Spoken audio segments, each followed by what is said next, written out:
eu acho até que nem seria justo nós termos a ousadia de querer trazer resposta, porque a resposta tem a ver com o interior de cada um, né? De cada pessoa que está nos acompanhando, que está nos assistindo, cada um encontrar as suas respostas do propósito do trabalho e de como lidar com essas questões do trabalho. Então, eu concordo contigo que a gente tem mesmo que trazer reflexões, entre elas, por exemplo, essa reflexão, né, que você acabou de trazer, de que, então, é o trabalho que me salvou. Algumas pessoas dizem isso, né? Não falam só do sofrimento do trabalho, mas falam do trabalho como um instrumento de satisfação, de sobrevivência, né? É comum também, eu ouço, Eduardo, e recentemente eu vi isso de um caso próximo de mim aqui, né? Pessoas dizendo assim, não, o indivíduo aposentou-se, parou de trabalhar e definhou. Né? Depois que ele parou de trabalhar, ele definhou, né? E acabou falecendo pouco tempo depois e tal, né? Porque isso mesmo. Perdeu o propósito de existência, perdeu até um pouquinho da sua identidade, né? Então, tem pessoas que, depois que se aposentam, definham mesmo, né? É como se elas perdessem o brilho, a energia que sustenta, bem lembrado. Sustenta a vida daquelas pessoas. Então, essa questão me fez aqui pensar no seguinte, que não é nem tão polarizado, Eduardo. Quando eu digo que não é tão polarizado, eu estou querendo dizer o seguinte. Então, nós falamos de pessoas que têm a dor relacionada ao trabalho e, na outra mão, falamos de pessoas que têm a salvação relacionada ao trabalho. Mas não é um tipo ou outro tipo. É um momento e outro momento. É uma paisagem mental e outra paisagem mental. Então, o mesmo indivíduo, de vez em quando, olha para o trabalho e diz: não consigo, eu não aguento, eu não estou tendo mais propósito de estar nesse trabalho. E esse mesmo indivíduo, em outras circunstâncias, com outras causas e condições, diz: eu não vejo a hora de voltar para o trabalho. Né? Então, você talvez vá pegar casos assim de pessoas que tiram férias e no meio das férias dizem: não aguento mais, eu não vejo a hora de voltar para o trabalho. Né? Embora talvez num certo dia lá atrás tivesse dito: não aguento mais o meu trabalho, mas agora dizem: puxa vida, eu não aguento mais, eu quero voltar para o meu trabalho. Ou às vezes até no fim de semana, quando vai chegando o domingo à tarde, a pessoa já vai tendo uma certa impaciência e diz: eu quero voltar para o trabalho, que eu não aguento mais ficar nada, né? Então você tem, às vezes, na mesma pessoa, considerando causas e condições, a possibilidade de ter uma visão diferente em relação àquilo, né? Aí quero trazer para nosso bate-papo aqui, Eduardo, já que a gente está querendo só instigar, duas reflexões, né? Uma reflexão de um grande sábio, eu gosto muito de acompanhá-lo, o nome dele é Lama Padma-Santen, e ele fala, Eduardo, sobre uma energia que tem dentro de nós. Né? E aí, a maneira como ele explica, eu não sei se eu serei tão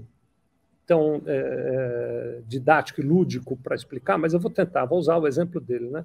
Então, ele brinca assim, que, por exemplo, então você tem as suas crianças em casa, né? Você tem filhos na idade infantil na sua casa. E aí você vira para eles e diz assim: então, pessoal, vamos para a praia. Arrumem as suas coisas que a gente vai para a praia. E dá aquela alegria toda. Todos eles dizem: oba, viva e tal. Aí você vira para ele e diz: não, peraí, presta atenção. Você está vendo essa alegria que está dentro de você, que você sentiu, essa empolgação, essa energia que brotou porque a gente vai para a praia? Sim, estou vendo, estou sentindo. Então percebe bem ela, está percebendo? Estou. Agora você guarda ela e usa ela num dia em que você não for para a praia, que você for fazer uma coisa chata, um dia que você tiver uma prova de escola para fazer. Você faz brotar dentro de você a mesma energia. É só você prestar atenção de onde ela veio, em que lugar fisicamente ela se manifestou, porque essa energia está dentro de você, não está na praia. Até porque se estivesse na praia, você teria que esperar chegar à praia para ela te contagiar, mas que você vai à praia... É verdade. Ela está dentro de você, então ela está dentro de você, não está lá na praia. Se você treinar, você é capaz de fazer essa energia brotar em vários momentos diferentes, inclusive, por exemplo, num dia difícil de trabalho. Né? Eu, por exemplo, às vezes uma ajuda física pode fazer a diferença. Né? Então, uma das férias que eu tirei, já faz algum tempo até, que eu gostei muito, Eduardo e meus amigos, eu fui para Caldas Novas, ali naquela pousada do Rio Quente. Não sei se você já foi lá, Eduardo, você já teve a oportunidade de conhecer? Não foi não. Não? Lá é um lugar que tem uma água que é quente, é uma região vulcânica, né? Então a água brota do chão quente, numa temperatura aquecida, né? E lá tem esse rio, que é o tal do rio quente. De fato, como o próprio nome diz, ele é um rio quente. É uma delícia, você nada nele ali com água. Imagine, um rio com a temperatura de um chuveiro, né? No verão, inclusive, chega a ser chato, porque é quente demais, até fica incômodo de ficar dentro da água. Muita gente gosta de ir lá no inverno, assim, ou na meia estação, porque você pega uma água bem quente e tal, né? E foi assim, uma semana que eu fiquei lá com a família, um tempo atrás, e me fez tão bem, tão bem, tão bem, eu trouxe uma pedra do rio. Eu peguei uma pedrinha do rio e eu trouxe uma pedra do rio, que eu tenho na minha mesa de trabalho. Então, de vez em quando o dia está muito difícil, Eduardo, eu pego a pedra do rio para trazer a energia do rio de novo e dizer, puxa vida, aquilo foi tão bom, tem que pegar um pouquinho. É como se eu revivesse aquela energia, né? O Lama Padmasambhava ensina que isso é a casina. Então, é como se você capturasse a casina do rio e trouxesse aquela casina para continuar te dando energia e para te dar propósito do trabalho, né? Mas também tem uma outra questão, então, assim, uma reflexão que eu estou fazendo é isso, sobre a nossa capacidade de gerar energia de dentro, ainda que o trabalho não esteja muito bom, né? Isso não quer dizer aceitar o trabalho, não quer. Isso quer dizer, isso provoca, porque é a segunda parte da minha conversa, pode até provocar uma reflexão, e eu estou vendo aqui o comentário, por exemplo, do Pedro Henrique Carvalho, aliás, eu vou dar um abraço para ele e um para o José Antônio Santos de Mello. Pedro Henrique Carvalho está dizendo assim, ó, um ambiente corporativo com propósitos bem definidos é essencial para o fortalecimento do propósito individual. Então, o Pedro está trazendo aqui um depoimento de que o ambiente de trabalho pode ajudar a gerar essa energia, pode ajudar a gerar esse bem-estar, né? É claro, eu concordo, Pedro, você tem toda a razão. Embora eu estou trazendo no contraponto aqui o comentário de que essa energia está dentro de nós, a gente é capaz de fazer ela surgir sozinho. É só prestar atenção, é só se concentrar. Mas, enfim, pode ser que o ambiente de trabalho não esteja adequado, não esteja com os propósitos bem definidos, né? E então a gente diz, vou trocar de emprego, vou trocar de ambiente de trabalho. Ou, Eduardo, como você mesmo disse, talvez até mais rígido, eu vou trocar de relação. Eu não serei mais empregado subordinado, não vou ter mais um trabalho subordinado, eu vou ser um profissional autônomo ou um empreendedor, para buscar uma outra relação de trabalho, né? Mas aí eu quero provocar as pessoas todas, e você também, meu amigo Eduardo, que assim, quanta gente já não mudou de emprego apenas para viver o mesmo problema em outro local? Apenas para encontrar no outro local a mesma insatisfação, a mesma dificuldade, a mesma falta de propósito, né? O que também me faz pensar, às vezes, não é o local, às vezes sou eu que não estou com o propósito adequado. Às vezes está dentro de mim, eu troco de emprego e não resolve, troco de emprego e não resolve, troco de emprego e não resolve.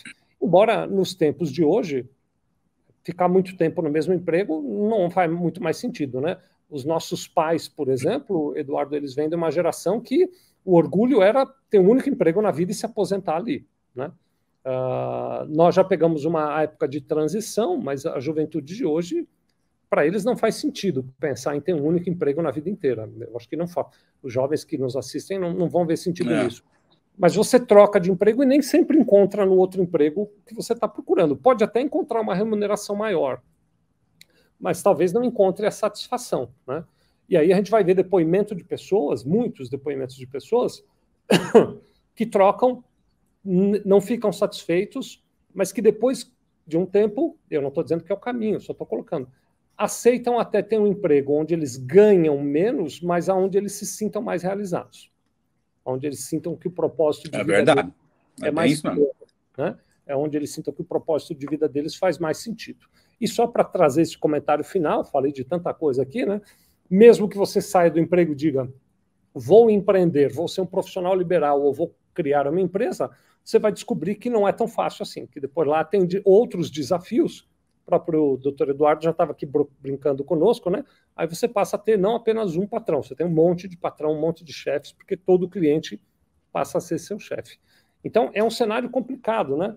E eu fico olhando muito que, assim, se nós não formos capazes de gerar energia dentro de nós por conta própria, alguém chamaria isso de automotivação, né? Se a gente não for capaz de fazer isso, Não adianta. Se a gente depende totalmente do ambiente externo para conseguir estar motivado, fica muito mais difícil.